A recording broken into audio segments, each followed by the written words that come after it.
Hi everyone, my name is Simileoluwa Afolabi Jombo and I'm from Nigeria and I'm a product specialist at Paystack, and today I'm going to be talking to you about the impact of data analysis on customer success. These two topics, they're I'm very excited about them. My role at Paystack majorly involves working directly with customers and trying to ensure that the merchants that I manage succeed in using the product. And working with data has really helped me grow in my role, and I just want to share some of the impact that it has made for me and also how it can be impactful for you in your team. And this is just a brief profile about me. I'm the convener and lead trainer, the SQL Babe, where I basically teach people beginner SQL. That is, if you want to get started in SQL, I teach you SQL. I also have certification in SQL and Tableau. Tableau is a data visualization tool, and I started my career in the banking industry as a business analyst, where I actually learned how to analyze data before proceeding to join Paystack as a customer success expert, and then my role evolved into being a product specialist / key account manager. And what I do is basically help some of Paystack's biggest merchants grow their businesses. I'm very passionate, as I said earlier, about data analysis, about customer success, business growth. I write, and my goal is to help more businesses solve their problems with the help of data analysis, and also help more people learn data analysis. So let's get started. So let us start with customer success. What is customer success? Customer success, as described on the screen here, is the business methodology of ensuring customers achieve their desired outcomes while using your product. The aim of customer success is to ensure that customers are basically successfully using your product. And over time, more companies are starting to use customer success. They're starting to build customer success teams, and they're seeing the impact it's having on their product. Customer success actually started with the Salesforce. There's a book that the Salesforce team wrote, and they were the ones that basically sort of invented customer success. And more companies are starting to adopt it. And just to clarify, customer success is different from customer support. Customer support are usually one of interactions where you're basically trying to solve a customer's problem once, and then that is done. But customer success, I would say, is more intentional, because you're trying to a customer success expert, a member of the customer success team, is ensuring that when they're interacting with the customer, they're trying to basically upsell, cross-sell them within that interaction, and basically ensuring that the customer is happy with the product. So that's for customer success. And before I go on to talk about the importance of, before I go and talk about data analysis, we know that nowadays it's not just enough for the customer success, for a company to try and reduce customer churn. Basically, a customer success manager, if you're a customer success manager that you're watching this, like, you have to be able to pull data and make business-driven decisions, and that's where data analysis comes in. So let us go. What is data analysis? Data analysis is the process of collecting various data and then drawing a full business-driven conclusion out of that data. It's being able to look at all this data that is everywhere and sort of make sense of it, and use that data to make the business bigger, grow your business. And that's like the big thing about data analysis. There's data modeling, there's data science, but I'm going to stick with data analysis for now. Now, what is the role of data analysis in customer success, right? Number one, the first thing I would say is that when you're able to bring out, when you're able to analyze data, like your company's data, your business data, one of the things that you understand is what makes a customer successful with your product, because based on the customer's behavior, you can see what they're doing and how they are using your product, and it helps you understand how customers are using your product and how they're able to successfully use that product. And that's what data analysis does for you.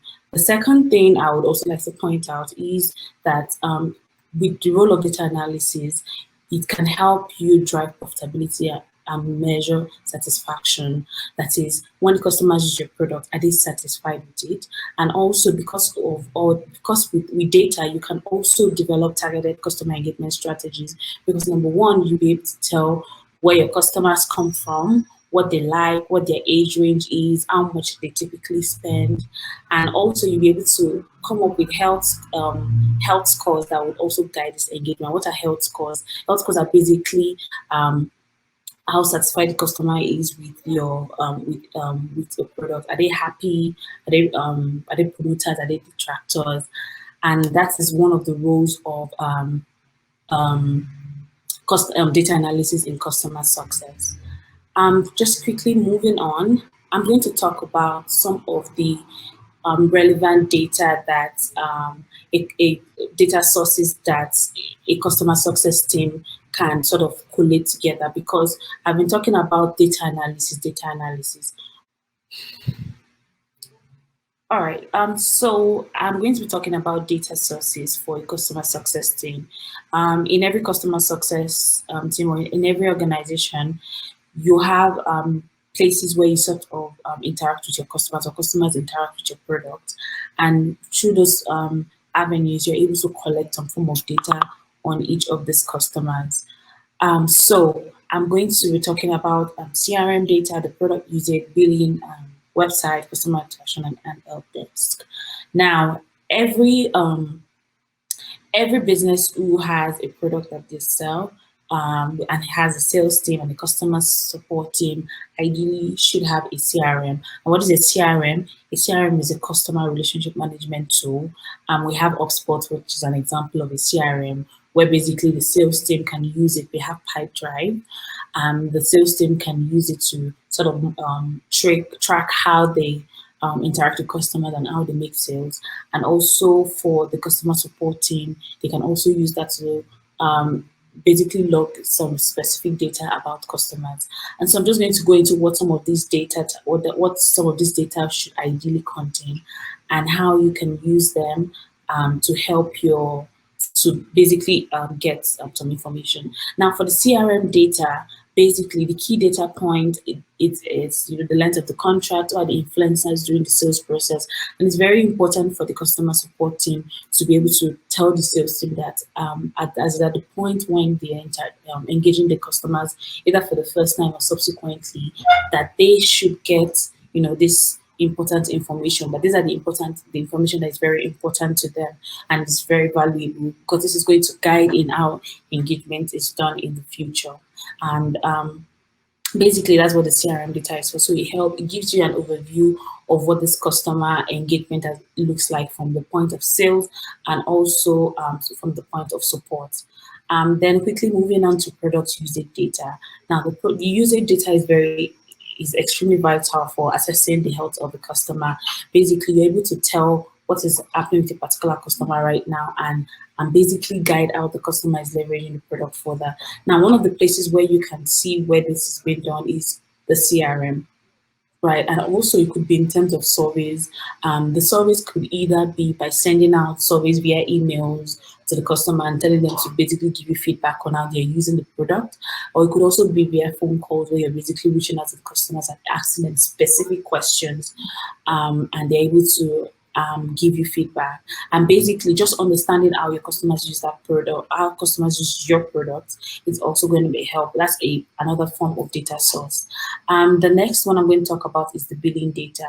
Now, for example, if you have a business that customers pay you either it's a recurring business, recurring subscription business. It could be monthly, it could be daily, it could be weekly, and then all of this, and then you're able to track to see for a customer that's been paying previously on time, and now they either stop paying or they become inconsistent. It's with that sort of data, you are able to see, is there a problem with the product? Is there a company viability problem, or is there another problem you haven't foreseen? And just having a place where you're also able to store that data, which ideally also would be the CRM, is another form of data source that you should also watch out for. Another thing is the website data. Now, when a customer visits your website to view products, right? Basically seeing how the customers also interact with the website. When the customer comes to the website for the first time, you can some of these websites have like the backend the backend interface where you can basically see what are the first places that customer clicks on, what is the first thing the customer clicks on to view, how long the customer spend on a page, and basically how they navigate through the website. So with the website data, you're able to see if they go to like, how to cancel, for example, that means there might be a problem, because then why are customers going to the how to cancel page on your FAQs, right? And that's also something that might help you be more proactive instead of reactive, until when the customer starts to churn, then you start trying to figure out what the problem was. But if you are ideally already looking at the website data, you might be able to tell that there's a problem. Another thing is the customer interaction data. So it's very important to have regular interaction with all customers, especially your important high value customers. And that's also where the customer success team comes in, where you can also basically assign some of these high value customers to someone in the customer success team, or you can even go ahead and have key account managers for some of these so for some of these high value customers. And basically the customer interaction data, it helps you to also get feedback from your customers to see what are the problems they're having and how can you solve for it. The last one I'm going to talk about is the help desk data. Now, a help desk is basically a page where you sort of support your customers without without them even necessarily having to interact with you, where you basically have all your questions, and customers can also basically log maybe on. They're ideally on the website, right? Where customers can also ideally make a support request to say, I need help figuring this out. And with the help desk data, you can also sort of figure out what are the problems customers are having and how you can solve for them. And I would always advise that you categorize when a customer is about to submit a support request. They are able to also categorize. They're able to select a specific category where they have the problem. So based on those categories, you can sort of do a trend analysis to see what are the problems, which of these categories the customers could reach out to complain about the most, and etc. Another one that I did not include here is basically community data. Nowadays, many organizations are building communities for customers to be able to interact with each other and answer each other's questions. I believe Tableau is a very good example of a community where people actually interact with each other. And with some of this, with this community data, you can sort of go there and see the kind of questions customers are asking each other about your product. And you can ideally, from there, you can also solve for some of these problems. And it's a very good way to get feature requests and solve for those problems. So yeah, that's it for data sources for customer success team. And now I'm going to go on to what are some of the metrics that a customer success team should measure for, right? And these are some of them. These are some of the high level metrics that a customer success team should ideally watch out for, which a customer success team and also the company. But the customer success team will be the one in charge of basically monitoring this and seeing how you can and seeing how they can help the company track some of these metrics. Now, the first one is churn rate. Now, the churn rate is the percentage of customers that leave your service over a period of time. It could mean canceling of subscription, closing of an account, non-renewal of a contract, or if the customer decides to use another service. And churn sometimes is not full churn, sometimes it's half churn. An example is Spotify and Apple Music. I can decide to for example, Spotify came into Nigeria now, and let's say there are people that were using Apple Music before. Some of them might decide to switch to Spotify. Now, they might not decide to fully switch to Spotify. They might decide to keep both Apple Music and Spotify. Now, that's not a full churn because the customer has not closed their Apple Music account, but they are basically splitting the time between both platforms. So that's an example of a slight churn. And basically, the churn basically helps you understand how many of your customers are leaving yourselves over a period of time, and who best to track this than the customer success team. And moving on quickly, the next one is the customer retention cost. This basically is saying how much is the company spending in terms of technical support to basically keep and cultivate its existing customers, right? And basically, the way you can calculate that is to sort of audit the expenses of your customer success team right now. And that includes payroll, engagement and adoption programs, professional training, and marketing. All of these tools are some of the things. It even includes discounts that you give some of these customers. That is a customer retention cost. That is, how much are you spending to basically keep this customer satisfied and ensure that they keep on using your product. Then the next one is the customer satisfaction cost, and it also ties into the customer. Retention cost, where you're basically saying you're able to this is how you're able to, customer satisfaction score, not cost. This is a basic measurement of how satisfied a customer is with a product and with the service. And marketers and brands basically use it to determine how customers are satisfied with the product. And it's usually done at key interaction times, that is either at the moment of purchase. Once you're done with maybe buying from this particular company, they ask you, how was your experience? How are you satisfied with the flow of buying, or the flow or the product once you've gotten it? Another example is the onboarding process. At the end of onboarding, they ask you, or it could also be a support ticket at the end of a support ticket exchange, where basically the company is then sends you a notification on email to say, rate us, how was your interaction with this particular support customer support agent. And also it could be in terms of having a phone call with the customer to check in and say, how you doing, what's your feedback with our product. And basically customer satisfaction score is the number of total positive responses over to the number of total responses overall. So if you have 50 over 100, 50 responses, and you interviewed 100 correspondents, that means your customer satisfaction score is 50%. 50% of your customers were satisfied with your product. Another one is the customer lifetime value.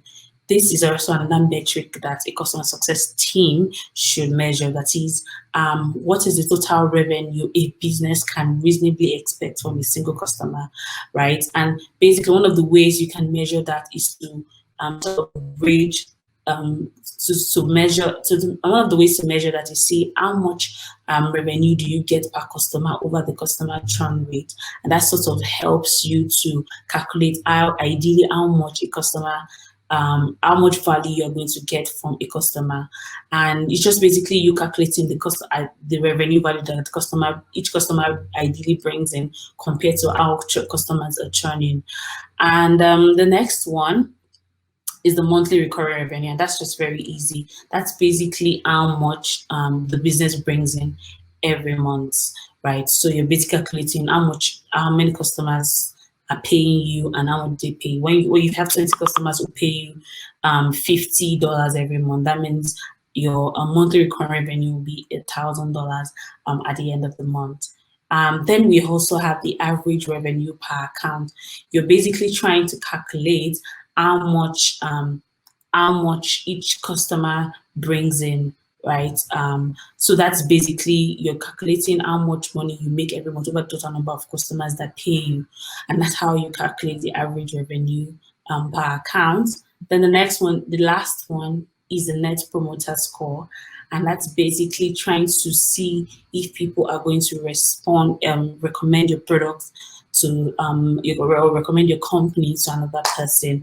And so there's usually a way companies classify this cost. So if the customer is between 0 to 6%, it could be, that means how this usually happens, right, is that a company would send out a survey to customers and tell them to rate their product on a scale of 0 to 10. Now, if the customer is between 0 and 6, they're detracted, because that means they're not particularly satisfied with their experience and might or might not recommend or stay with the product. Now, 7 to 8, they're basically passive. They're okay with the product because it works just fine for them.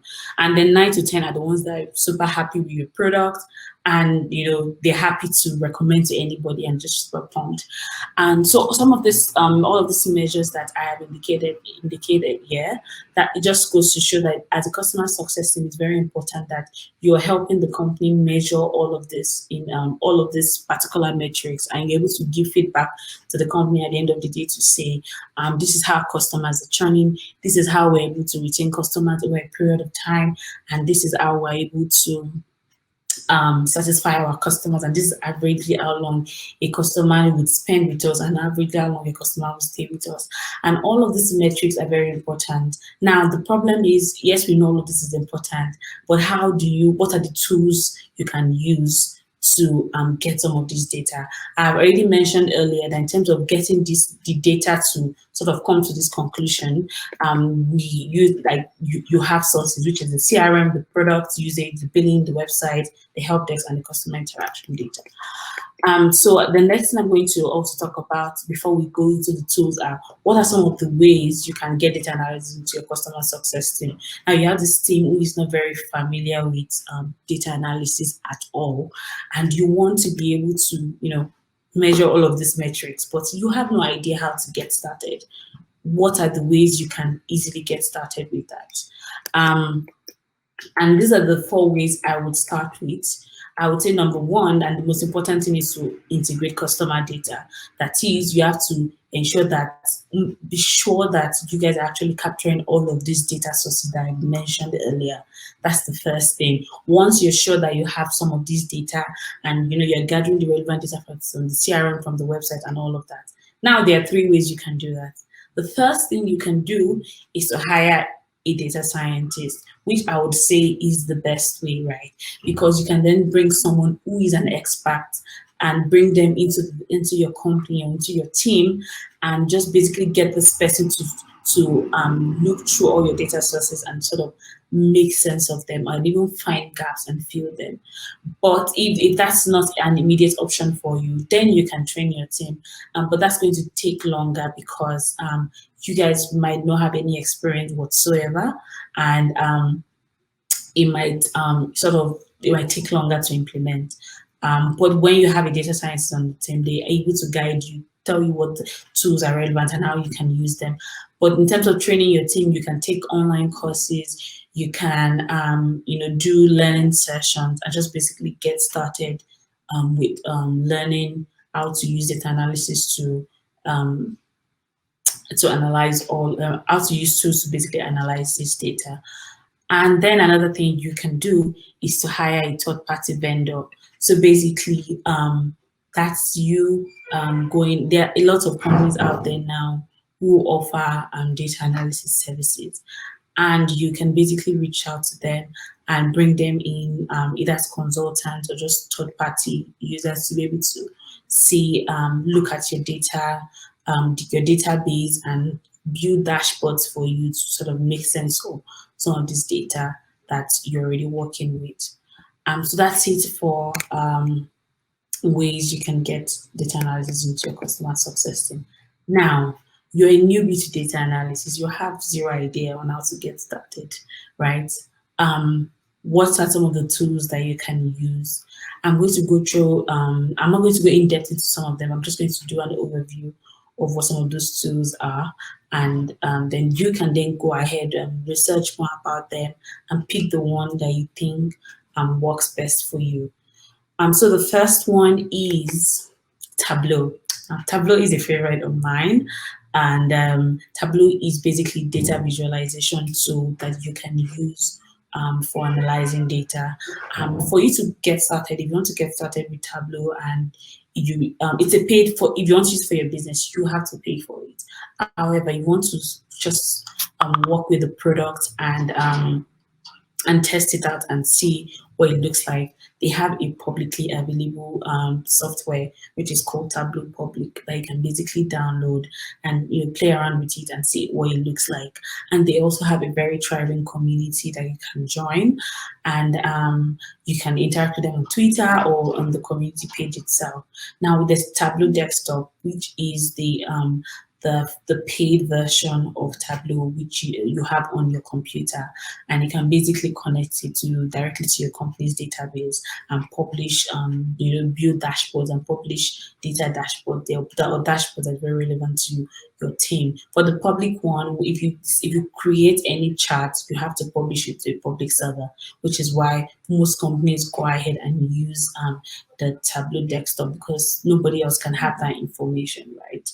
And same thing goes with the server. That's just where you can basically publish and save information onto.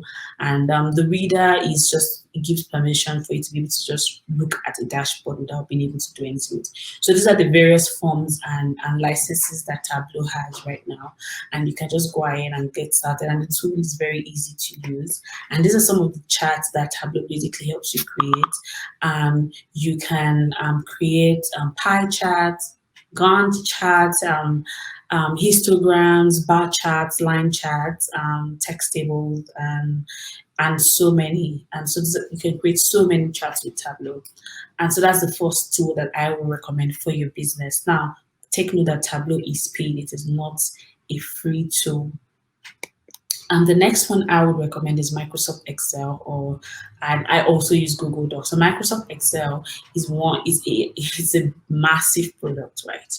And there's so many functions that you can use. You can create charts. It has its own advantages and disadvantages, but I would say if your company already has the Microsoft suite, this is a place to get started, where you can basically use Microsoft Excel to create charts and graphs and pie charts and line charts and all of the above.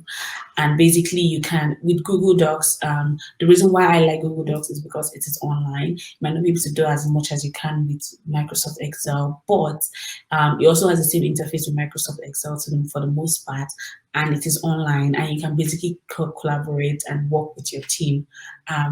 And just do so much with it, and you can also create charts, so it works just fine for beginner data analysts.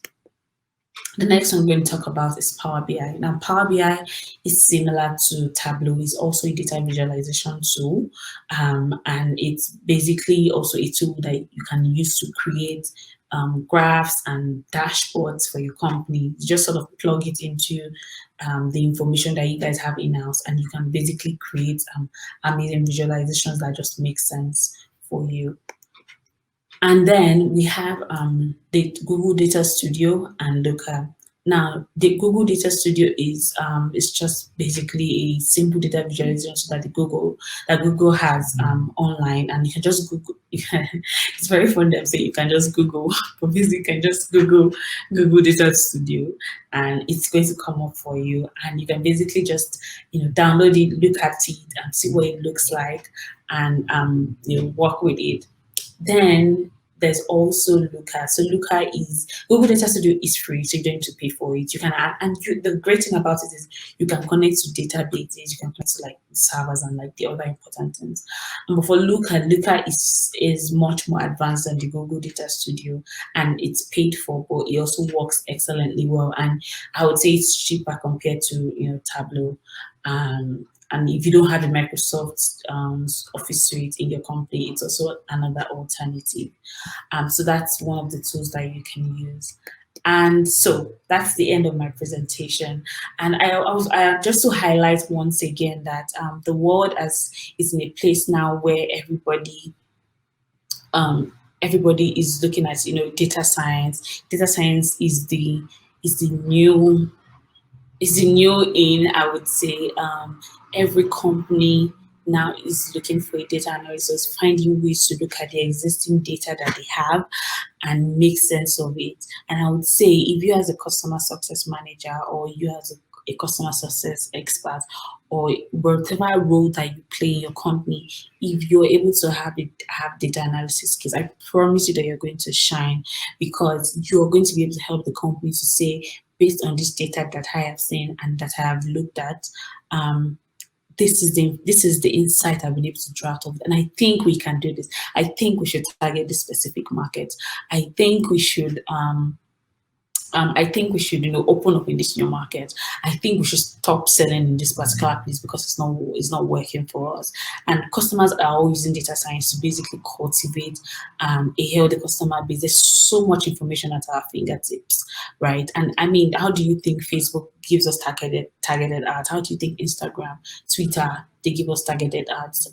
This is one of the ways, because they have so much of our data and they're able to tell this is what we like, this is where we go, this is what we listen, this kind of music we listen to, this is what our friends are, this is what we do not like to look at. So I would just say that it's very important. Data and data analysis is very important for the success of every company. You're able to properly segment your customers. You're able to know, these are my high value customers, these are my low value customers, and my medium value customers. This is where my customers are happy. These are the products. If you sell many products, these are the products that they're most happy with. These are the ones that they're least happy with. Which ones do we create more of? And that is why I'm very passionate about it, and I would like to see, more people, especially more women, come into the data analysis community, and let's just make more people understand that data analysis. I think a lot of people think having data analysis skills, you have to be very technical. I'm not a very technical person. I think it's just being able to. I see data analysis as being able to answer questions with the help of data, and you just have tools that help you answer those data, and that is where all of those tools that I mentioned earlier comes in. And I really hope that with this presentation I've been able to convince you and not confuse you that data analysis is the new is the new thing, is the new AI. Even though AI is separate, right? Artificial intelligence is very separate. But I hope I've been able to convince you that you should definitely come into the data analysis community and try out some of these tools. And I promise you that it's going to be fun, because I feel like sometimes as I am analyzing a set of data, then something else comes, just like, oh my God, how come I did not see this before, right? And that's what data analysis does for you. And so I wish you a very happy International Women's Day. And I hope you have an amazing day and have an amazing day ahead of you. And thank you very much. Bye.